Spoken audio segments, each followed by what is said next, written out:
अस्सलाम वालेकुम असद क़याम भाई। यार ये आपका ऐसे था। सॉरी, बहुत काफ़ी देर बाद चेक कर रहा हूँ, मुझे टाइम नहीं मिला, थोड़ा बिज़ी हो गया था। तो अभी आप कैसे चेक करते हैं? ठीक है, तो मैंने आपका ऐसे पढ़ा, मेरा नाम है, लेट मी, अच्छा, मेरा नाम है, नहीं लिखा जा रहा। ओहो, wait wait wait wait wait, मेरा नाम है सरमद अली। अच्छा जी, आपका ऐसे है, emerging multipolar world order, challenges and opportunities for Pakistan. अच्छा जी, सबसे पहले तो आपने लिखा है इंट्रोडक्शन। इंट्रोडक्शन के अंदर आपने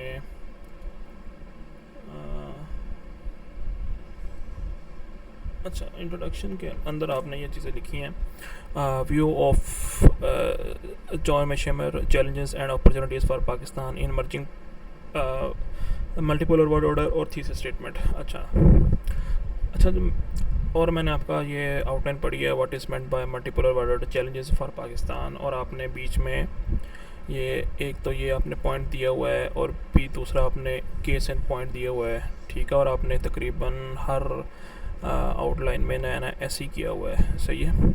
अगर ये तो अगर आपका है सी एस एस कैसे, ठीक है, जो सी एस एस कैसे है ना, वो 3 घंटे कैसे होता है आपका, और ठीक है, और आपको मोस्टली जो है ना प्रोबेबली भी आपको 30 से 45 या मैक्सिमम 50 मिनट्स के अंदर अंदर ना आपको अपनी आउटलाइन जो है ना बनाना चाहिए। 50 भी नहीं होनी चाहिए, मेरा जो बिलीव है ना वो आपको 40 मिनट्स के अंदर आपको आपकी आउटलाइन होनी चाहिए, क्योंकि जो सी एस एस कैसे होता है ना उसके अंदर मिनिमम भी जो है आपकी है ना इंट्रोडक्शन, ठीक हो गया, दूसरा मे भी कभी हो सकता है और कभी नहीं भी हो सकता। जो दूसरा होता है नेक पार्ट, ठीक है, जिसको हम नेक पार्ट, ये नेक पार्ट होता है, ये जो आपने लिखा हुआ है what is meant by multipolar world order, इसको नेक पार्ट कहते हैं। ये कभी एक पैराग्राफ भी हो सकता है, 2 पैराग्राफ भी हो सकते हैं। ठीक है, तीसरा होता है मेन बॉडी। ठीक है, मेन बॉडी में कम से कम भी ना मिनिमम भी आपको 11, ठीक है, वो आपको लिखनी चाहिए, मिनिमम भी 11 आपको आउटलाइन लिखनी चाहिए। और चौथे नंबर पे कंक्लूजन, ये 1 2 11 और 13 और 5 17 बन सकते हैं। ठीक है, और ये कम भी हो सकती है, मीन्स के 14 से 17 तक आप लिखें ना तो आपका ऐसे इजीली पास हो सकता है, उसमें कोई प्रॉब्लम नहीं होती। ये 11 भी हो सकती है, कम भी हो सकती है, नेक पार्ट नहीं भी हो सकता।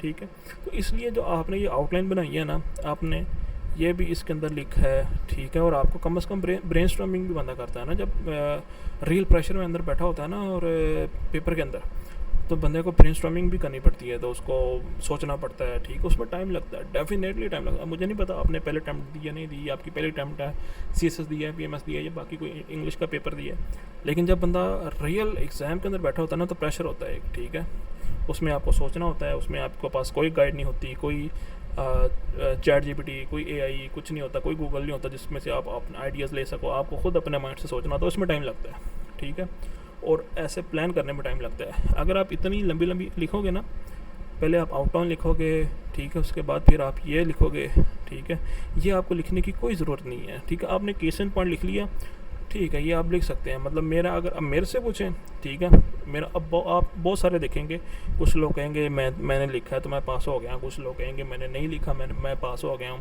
कुछ लोग कहेंगे मैंने आउटलाइन जो है वो सेंटेंसेस में बनाई है, कुछ कहेंगे मैंने फ्रेजेस में बनाई है। ये मैं आपको बात नहीं कर रहा कि ये आपको इतना लंबा, इतनी लंबी, मतलब एक आउटलाइन के अंदर एक हेडिंग के अंदर दो सब हेडिंग बनाने की ज़रूरत है। अगर आप चाहते हैं कि होनी भी चाहिए तो एक जो है ना काफ़ी है, क्योंकि ये टाइम आपका बहुत लेगी। अगर आपको 100% आपने जो ऐसे तैयार किया हुआ है ना, वही आ गया ना पेपर में, जिसकी पॉसिबिलिटी बहुत कम है, वो कभी भी नहीं आएगा। पेपर थोड़ा हमेशा मोल्ड होकर आएगा। आपने जो तैयार भी किया वो कभी ऐसा नहीं हो सकता कि आपने जो तैयार किया है वही एग्जैक्ट आ जाए, नहीं, ऐसा नहीं हो सकता, आपको कुछ ना कुछ मोल्ड होना पड़ता है, तो इसलिए आपको सोचना पड़ता है। ठीक है, तो ये मेरी आपको ये है एडवाइस के ये आप ना लिखें।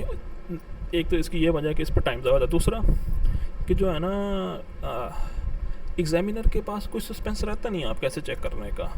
अगर आप सारा कुछ इसी के अंदर लिखोगे तो आप पैराग्राफ के अंदर क्या लिखोगे? आपने एग्जाम्पल भी लिख दी, ठीक है, और आपने ये भी बता दिया कि किस वजह से होता है, तो आप पैराग्राफ के अंदर क्या लिखोगे, ये बताओ मुझे।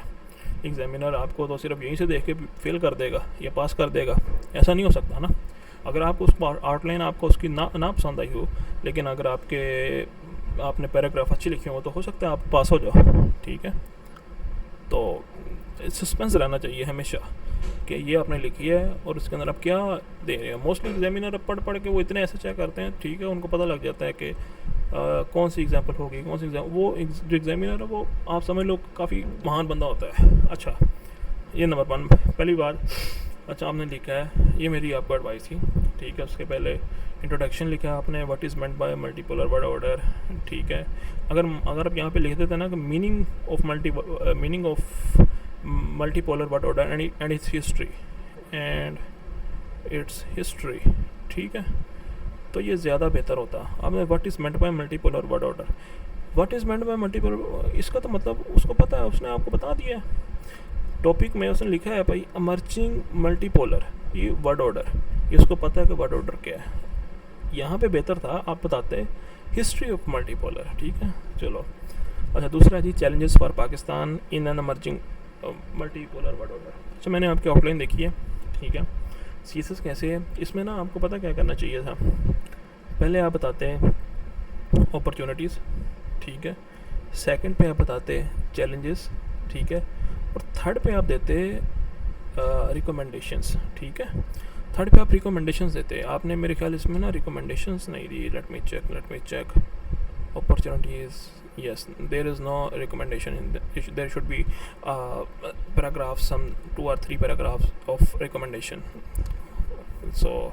तो देर ओके। सो आपको ना रिकमेंडेशंस लाजमी देनी चाहिए थी। और ये क्योंकि रिकमेंडेशंस चैलेंजेस, आप पहले अपॉर्चुनिटीज़ बताते, फिर चैलेंजेस बताते, और चैलेंजेस को सॉल्व करने के लिए रिकमेंडेशन देते, तो आपका एक फ़्लो बनता, ऑर्गेनाइजेशन जिसको कहते हैं, ठीक है, कोहेरेंस जिसको कहते हैं, वो ये चीज़ है कि आपका ऐसे एक फ़्लो में आ रहा है, opportunities, then challenges, then recommendations. So ये आपका एक अच्छा ऐसे बनता, एक लाइन में बनता, आप फ्लो में बनता। पहले आप चैलेंजेस बता रहे हैं, फिर आप अपॉर्चुनिटीज़ बता रहे हैं, फिर आप रिकमेंडेशन दे रहे हैं, तो एक मिक्सर चा हो गया है। तो फिर चैलेंज वो बाद में देखने जाएगा चैलेंजेस क्या है, फिर दोबारा देखेगा चाहिए रिकमेंडेशन, तो आप एक फ़्लो जो है ना वो टूट जाता है।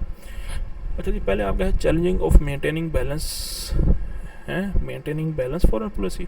अच्छा, मेंटेनिंग बैलेंस्ड, ये गलत है, balance foreign policy among different major powers, ठीक है। ये आपका आउटलाइन जो है ना, ये ठीक है, ये आपकी मैच कर रही है, ओके। दूसरा चैलेंज आपने क्या दिया है, अच्छा, ये देखें, यहाँ आपने चैलेंज से शुरू कर दिया, ठीक है।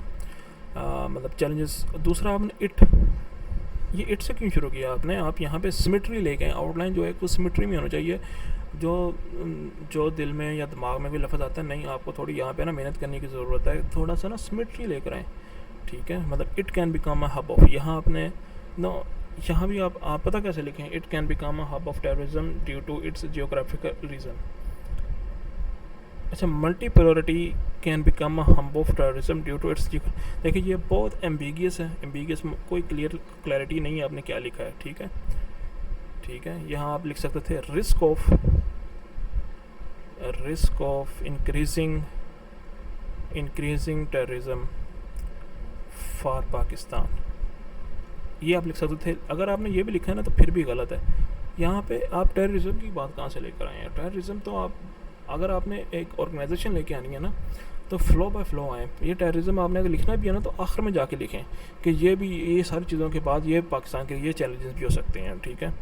It can become a hub of terrorism, how Pakistan can become a hub of terrorism, मतलब पाकिस्तान हब कैसे हो सकता है, मतलब पाकिस्तान क्या इस, अगर ये मैं पढ़ रहा हूँ ना, तो मैं अगर आपका पैराग्राफ पढ़ूँगा तो there should be a very strong reason for saying you that hub of terrorism, ठीक है।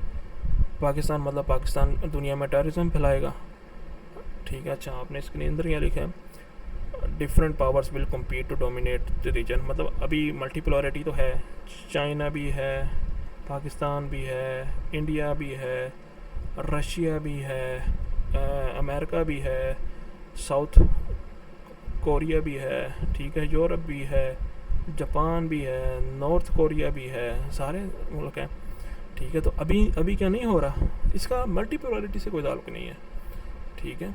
इसका इंडिया जो है वो हमारे अंदर टेररिज्म फैला रहा है, तो इसका मल्टीपोलैरिटी से तो कोई ताल्लुक नहीं है ना। मल्टीपोलैरिटी और चीज़ है कि सारी कंट्रीज़ जो हैं वो इकोनॉमिकली और मिलिट्रीली जो है वो अच्छे हो रहे हैं, ठीक है। तो इसका डायरेक्ट ताल्लुक नहीं है कि वो सपोज मतलब नॉर्थ कोरिया का मिलिट्री इसमें इसके पास एटम बम भी है और ये मिलिट्री भी अच्छा है और इकोनॉमिकली भी अच्छा है, तो पाकिस्तान पे क्या इफेक्ट है? पाकिस्तान पे तो कोई इफेक्ट नहीं पड़ रहा ना। वो तो इंडिया का है ना कि इंडिया अपना क्या कहते हैं अपना गंद पाकिस्तान की तरफ फैला है, तो ये जो है ना ये इसकी ज़रूरत ही नहीं है दूसरे की। अच्छा जी, तीसरा economic dependence will limit Pakistan ability to explore emerging, but ये अच्छा है। देखो ये दूसरे नंबर पे होना चाहिए था, that is good. Okay, nuclear arm race and is horizontal, nuclear arm race का क्या ताल्लुक है मल्टीपोलैरिटी से? ठीक है, लेकिन ये एंड पे होना चाहिए था। Each power will favour its ability to get nuclear power. देखो इसके लिए भी स्ट्रॉन्ग रीज़न आपको देनी पड़ेगी, क्योंकि देखो जापान जो है वो एक दुनिया के सेकंड या थर्ड बिगेस्ट इकॉनमी है, ठीक है। क्या उसके पास न्यूक्लियर बॉम्ब है? नहीं है, ठीक है। साउथ कोरिया के पास है? नहीं है, वो भी एक जॉइंट बन रहा है, ठीक है। उसके अलावा जर्मनी के पास नहीं है, ठीक है। तो इसका ये मतलब नहीं है कि जो भी बनेगा वो आके वो कहेगा कि हमें बॉम्ब भी लेना है। ये आपका जो आर्गूमेंट्स ठीक है, लेकिन not in the first top 3, ठीक है। May be in last domestic instability will augment. What is the meaning of augment? ठीक है, लेकिन there should be a more appropriate word for that. One cannot satisfy each major power, so there will be try to exploit Pakistan internal stability. नहीं, ये बात नहीं आप लिखे। आप यहाँ पे लिख सकते हैं कि domestic stability increase हो जाएगी, ठीक है, क्योंकि पाकिस्तान की वैसी domestic stability नहीं है, और जो है foreign direct investment है वो नहीं आएगी पाकिस्तान में, ठीक है। फॉरेन डायरेक्ट यार मैं जल्दी इसलिए लिख रहा हूँ ताकि वीडियो लंबी हो जाएगी और मुझे आपको सेंड भी करनी है, तो अपलोड करने में ना काफ़ी मुश्किल होती है। फॉरेन डायरेक्ट इन्वेस्टमेंट, ठीक है। तो पाकिस्तान की जो फॉरेन डायरेक्ट इन्वेस्टमेंट है वो जो है वो नहीं आएगी। डोमेस्टिक इंस्टेबिलिटी जो है ना, इसलिए पाकिस्तान मल्टीपोलैरिटी से फ़ायदा नहीं उठा सकेगा। ये should be a reason, this should be a reason, not कि पाकिस्तान मल्टीपोलैरिटी हो जाएगी, पाकिस्तान में डोमेस्टिक इंस्टेबिलिटी हो जाएगी। There should be a connection between that ना, there is no connection. Domestic instability will augment, okay. नहीं यार, मज़ा नहीं आया। अच्छा जी, instability in Afghanistan can be proved fatal. देखो ये जो आपने टेररिज्म वाली बात की है और ये वाली बात की है, ये आपस में इंटरलिंक कर रही है। कोई भी पैराग्राफ, 2 पैराग्राफ ऐसे नहीं होने चाहिए तो आपस में ना ओवरलैप कर रहे हैं। These are overlapping, so you should avoid overlapping. अच्छा जी, आपने 6 दिए हैं चैलेंजेस। अच्छा जी, अपॉर्चुनिटीज पढ़ लेते हैं। पाकिस्तान का expanding sports Divers, good, very good. यहाँ पे क्यों नहीं दिया आपने वो ABCD, ठीक है। Symmetry, I told you, symmetry लफ्ज़ याद रखना, सिमेट्री हमेशा होनी चाहिए। पाकिस्तान का अच्छा जी, opportunities of strategic autonomy in foreign policy, ठीक है। Pakistan can utilise strategic geographical location. अच्छा, इसको पूरा लिखो ना, Pakistan can utilise strategic for what purpose? Military purpose, economic purpose, for what purpose? पूरा लिखो, ये लिखने की ज़रूरत नहीं है। will lead to economic growth, CPEC, no, this should be in paragraph, that should be in paragraph. These okay, 3 point लिखे हैं। नहीं, सिमेट्री ब्रो, सिमेट्री मीन्स अगर आपने ऊपर हर हेडिंग में 2 दी है ना, मतलब एक आपने हेडिंग लिखी है और सब हेडिंग आपने 2 दी हैं, तो 1 and 2, तो every paragraph there should be 2 headings. No, अगर आपको 3 या 4 याद आ रही है, बहुत अच्छी याद आ रही है, नहीं, आपने ऐसे नहीं करना। Symmetry bro, symmetry. The opportunities of playing a leading role in the Muslim society due to its nuclear military capability। यार ये मज़ा नहीं आया, ठीक है। यहाँ पे हो सकता था, लेकिन डाइवर्सिफिकेशन ऑफ ट्रेड हो गया, ठीक है। Expansion of regional economic cooperation, ठीक है। Greater role in middle powers and ये चीज़ें कहाँ लिखी हैं आपने? 4 हो गए हैं। Potential of becoming a middle power, potential of becoming a middle power, ये ना जो है ना अच्छा पॉइंट है, गुड पॉइंट। मल्टीपोलैरिटी देखो ना, इसको पूरा लिखो। Potential of becoming by leveraging multipolarity, ठीक है। ये चीज़ें है ना, potential of becoming a middle power by leveraging diplomatical mythical and economic factors, ठीक है। और आपने कंक्लूजन लिखा 12 और 13 14 15, टोटल आपने 15 लिखी हैं, ठीक है। 12 ये हो गया, एक कंक्लूजन, एक इंट्रोडक्शन, एक पैराग्राफ हो गया आपका उसका किसका वाला नेक पार्ट का जो आपने एडवर्टीजमेंट वाली की है। तो ये आपकी होगी outline. Let's move on to, अच्छा जी